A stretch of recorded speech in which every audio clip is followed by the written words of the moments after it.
Hey guys, thank you so much for clicking on today's video. My name is Annalise and this is my channel where we get planty with it. Today I'm going to be doing the third video in my care guide series where I pick one plant to highlight and go through all the different aspects of caring for it. So today I'm going to be talking about the Xanthosoma Lindenii. The reason I picked this plant is because now that I've had it for a couple months, I think I've kind of understood its care needs a little bit more.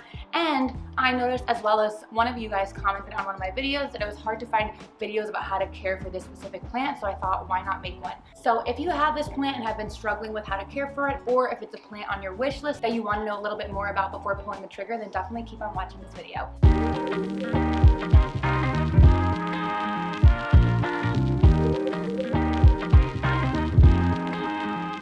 So I think the Xanthosoma Lindenii is actually going to increase in popularity a lot in the coming year. This is actually a plant that was from Costa farms, and they're starting to release them more and more frequently into big box stores. So I think a lot more people are going to be picking them up because they're going to be really affordable, as Costa farms plants usually range from maybe $17 to $20 for a plant this size, which is really good. So first up, let's talk about watering. This plant is a very vocal plant, and when it needs water, it'll droop a lot. So I actually went on vacation for the weekend last weekend, and when I got back, this plant was so droopy. I'll put a picture of it here. It's such a drama queen. It acted like it was on the brink of death, and then I watered it, and within a couple hours it perked back up.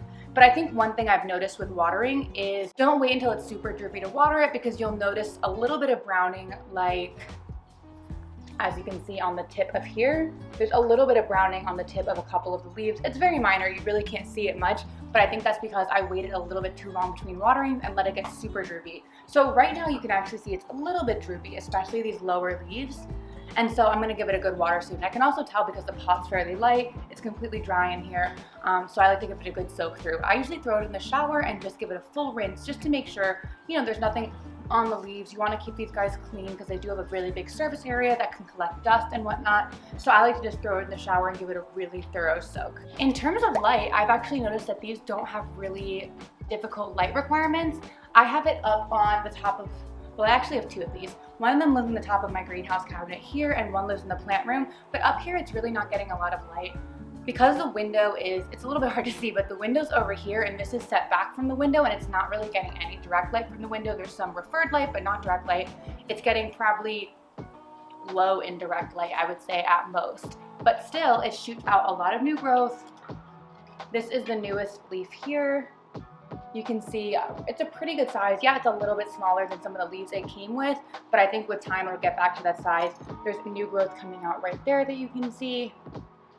So I actually think this is a great plant for maybe a lower light area. I wouldn't put it in no light, obviously, but for a lower light area of your house that you may want some really beautiful foliage in, because come on, this foliage is outstanding. Pretty stunning and pretty unique in my opinion. We don't see a lot of plants, I feel like, with this kind of look. In terms of humidity, I haven't noticed any really specific needs. As I said, this guy sits in my living room, and this room just has ambient humidity, maybe about 40% at most, unless it's a really rainy day outside, which of course increases the humidity inside.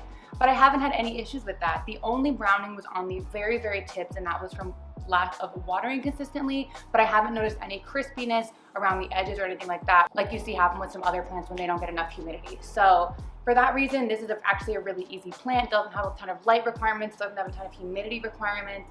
The watering's pretty standard. It kind of tells you what it needs. And then finally, I want to talk about fertilization of this plant. Now, I fertilize all my plants living in soil pretty much the same way. I use liquid earth fertilizer, which I have in here, and I just do a thorough watering. So I said I put this guy in the shower. I usually will put it in the shower, give it a good rinse, let it soak through, and then give it a good soak through with the liquid earth water. I find that that works with allowing the plant still to get a full shower, but then making sure it's also getting the fertilization.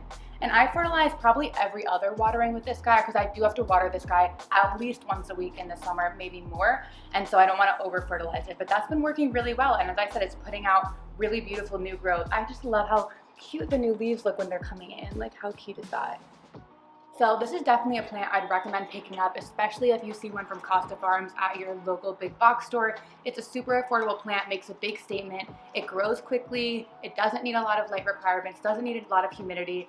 pretty much a really great beginner-friendly, easygoing plant that still has a really unique and interesting look. I know this was a short one today, guys, but I just wanted to give a little bit of information on this and what I've been doing and how it's been going, just so in case you have a plant on the way or you already have one, you're ready to help make your plant thrive.